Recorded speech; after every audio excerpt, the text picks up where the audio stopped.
হবিগঞ্জের সেই বিখ্যাত নেতা মাহাদী হাসানের কথা মনে আছে দর্শক শ্রোতা? ওই মাহাদী হাসান বৈষম্য বিরোধী ছাত্র আন্দোলনের হবিগঞ্জ জেলার নেতা, যিনি ডক্টর ইউনূসের অন্তর্বর্তীকালীন সরকারের সময়ে থানায় গিয়ে প্রকাশ্যে থানার ঊর্ধ্বতন পুলিশ কর্মকর্তাদেরকে বিভিন্ন ধরনের থ্রেট দিচ্ছিলেন, হুমকি ধামকি দিচ্ছিলেন। থানার টেবিল চাপড়ে তিনি বলেছিলেন, আমরা হলাম হবিগঞ্জের সেই নেতা যারা এর পূর্বে থানা পুড়িয়ে দিয়েছি, পুলিশের এসআইকে পুড়িয়ে মেরেছি। আপনি কোন সাহসে আমার দলের ছেলেদেরকে থানায় নিয়ে এসেছেন, থানায় ডেকেছেন? এত সাহস আপনাকে কে দিয়েছে? ওই পূর্বের ঘটনা কিন্তু প্রয়োজনে আবারও ঘটাবো, এমন হুমকি ধামকি দিয়েছিল। সেই মেহেদী হাসানকে নিয়ে নতুন করে আবারও আলোচনা শুরু হয়েছে। তো দর্শক শ্রোতা, আজকে এই বিষয় নিয়ে কিছু কথা বলতে চাই। নতুন করে কি আলোচনা শুরু হয়েছে সেখানে একটু পরে আসি। এই মেহেদী হাসান সম্পর্কে তার পূর্বের হিস্ট্রির একটু পুনরাবৃত্তি করি শুরুতে। যখন মেহেদী হাসান থানায় গিয়ে এই ধরনের হুমকি ধামকি দিয়েছিল, তিনি নিজেই স্বীকার করেছিল যে তিনি থানা পুড়িয়ে দিয়েছেন, পুলিশের এসআইকে পুড়িয়ে মেরেছেন। মানে আত্মস্বীকৃত খুনি এবং আত্মস্বীকৃত সন্ত্রাসী ইনি। তারপরে পুলিশের ডিবি তাকে গ্রেপ্তার করেছিল, আদালতে উঠিয়েছিল। এরপরে সেই সময়ে যে মবের কালচার চলতেছিল, ডক্টর ইউনূসের মবের রাজত্ব, তারা এই আত্মস্বীকৃত সন্ত্রাসী এবং খুনিদেরকে পৃষ্ঠপোষক করেছিল।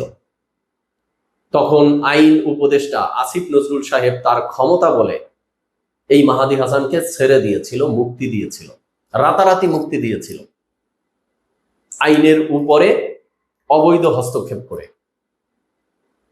তারপরে এই মাহাদী হাসান কিন্তু দেশ ছেড়ে পালানোর চেষ্টা করেছিল, ভারতে গিয়ে আটক হয়েছিল, তারপরে তাকে আবার দেশে পাঠিয়ে দেওয়া হয়েছে।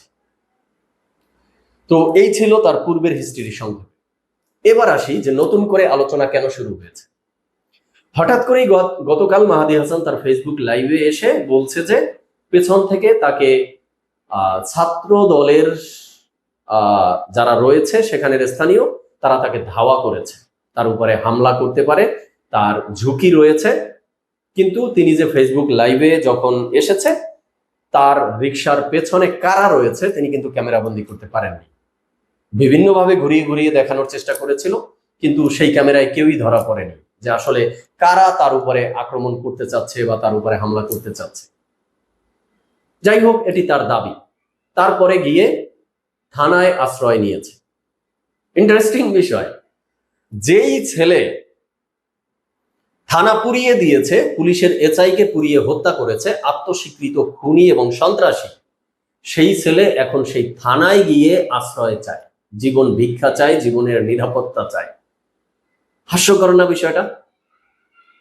যাই হোক, সে যত বড় অপরাধী হোক না কেন, আইন শৃঙ্খলা বাহিনীর তো দায়িত্ব অপরাধী হলেও তাকে নিরাপত্তা দেয়া। কারণ তার অপরাধের বিচারের বিষয়টি তো পরবর্তীতে দেখা যাবে। যদি ইনস্ট্যান্ট কারো জীবনের লাইফের উপরে ঝুঁকি চলে আসে, সেক্ষেত্রে তো পুলিশ তাকে নিরাপত্তা দিবে। তো থানা পুলিশ তাকে নিরাপত্তা দিয়েছে। তারপরের দিন আজকে আবারও এই মাহাদী হাসান এসে লাইভে এসে বলল যে তাকে ছাত্র দলের স্থানীয়রা, যে নেতাকর্মী রয়েছে, তারা নাকি বেধড়ক পিটিয়েছে। কোথায়? ডিসি অফিসে। তো মাহাদী হাসান ডিসি অফিসে কেন গিয়েছে? তিনি গিয়েছে ওই যে গতকালকে তার উপরে যে হামলা করতে চেয়েছিল যারা, সেই ঘটনা নাকি ডিসি অফিসের সিসি ক্যামেরায় ক্যামেরাবন্দি হয়েছে। সেই ভিডিও ফুটেজ তিনি আনতে গিয়েছিলেন। সেখানে আনতে গিয়ে ছাত্র দলের বেধড়ক পিটুনি খেয়েছেন নাকি। কিন্তু এই যে লাইভে এসে বলছে, সেখানেও কিন্তু কোনো এভিডেন্স তিনি দেখাতে পারেননি যে সেখানেও এমন কিছু ক্যামেরাবন্দি হয়নি যে তার গায়ে কেউ হাত তুলেছে বা তাকে কেউ পিটিয়েছে, এমন কিছুই না। তো এই জন্য একটা আলোচনা এমন ভাবে অনেকে দাঁড় করানোর চেষ্টা করছে যে মাহাদী হাসানের উপরে ছাত্র দলের কেউই আক্রমণ করেনি, হামলা করেনি। এটা মাহাদী হাসানের একটা নাটক, তিনি নতুন করে আলোচনায় আসতে চাচ্ছেন।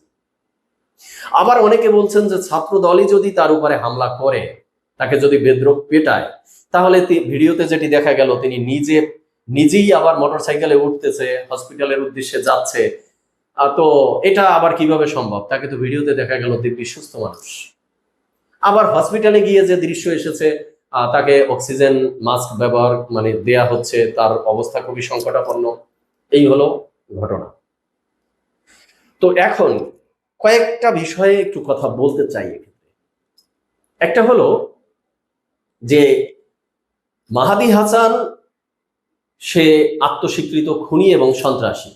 পুলিশের কাছে আশ্রয় চেয়েছে, পুলিশ আশ্রয় দিয়েছে, থানায় রেখেছে, নিরাপত্তা দিয়েছে, বেশ ভালো কথা। কিন্তু থানা থেকে বের হলো কি করে? তার বিরুদ্ধে তো মামলা আছে। এখন তো একটা নির্বাচিত সরকার, এই নির্বাচিত সরকার তো বলেছিল যে বিচার ব্যবস্থা স্বাধীন। তাহলে এই ধরনের আত্মস্বীকৃত খুনি এবং সন্ত্রাসী থানা থেকে বের হয় কিভাবে, মুক্তি পায় কিভাবে? এখন তো ডক্টর ইউনূসের আর আসিফ নজরুলদের এই যে মবকে পৃষ্ঠপোষকতা, সন্ত্রাসীদেরকে লালন পালন করার সরকার নেই।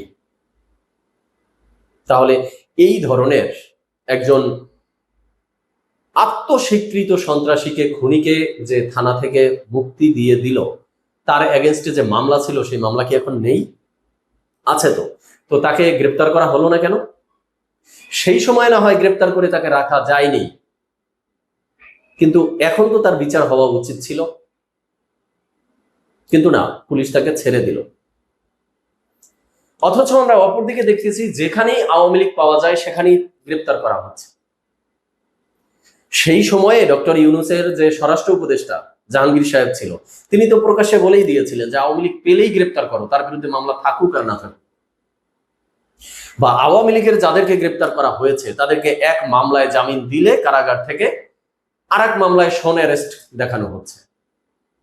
অথচ এই ধরনের আত্মস্বীকৃত খুনি এবং সন্ত্রাসীরা প্রকাশ্যে চলছে, পুলিশের কাছে আশ্রয় নিচ্ছে, পুলিশ আবার তাদেরকে ছেড়েও দিচ্ছে। বাহ, চমৎকার লেভেলের বিচার ব্যবস্থা আসছে, দেখা যাচ্ছে না? এটা কি বিচার ব্যবস্থা না তামাশা চলছে, কোনটা? তো কনক্লুশনে এসে যেটা বলতে চাই সেটা হলো, এই যে পুলিশ, থানা, আইন শৃঙ্খলা রক্ষাকারী বাহিনী এই মাহাদিকে কেন্দ্র করে যে নজির দেখালো, তাতে আইন শৃঙ্খলা বাহিনী কই? আইন শৃঙ্খলা বাহিনীর অ্যাক্টিভিটি কই? তারা তো এখনো মনে হচ্ছে যে সেই বৈষম্য বিরোধী ছাত্র আন্দোলনের ব্যানারে কেউ আসলেই তাদেরকে ভয় পাচ্ছে। ভয়ে পুলিশ কোনো ফাংশন করতে পারছে না, তাদের বিরুদ্ধে কোনো অ্যাক্টিভিটি দেখাতে পারছে না। স্বরাষ্ট্রমন্ত্রী কোথায়? স্বরাষ্ট্রমন্ত্রী বলেছিলেন যে মবের কালচার আর ফিরে আসবে না, কিন্তু মবের রাজা যারা, যাদের হাত ধরে এই দেশে মব সাম্রাজ্য প্রতিষ্ঠিত হয়েছিল, আত্মস্বীকৃত সন্ত্রাসী, তারা পার পেয়ে যায় কি করে? এই প্রশ্নটি রইল। এই প্রশ্নটির মধ্য দিয়ে আজকে শেষ করছি। দর্শক শ্রোতা, আপনারা আপনাদের মতামত জানাবেন। সবাই ভালো থাকবেন, সুস্থ থাকবেন। ধন্যবাদ সবাই।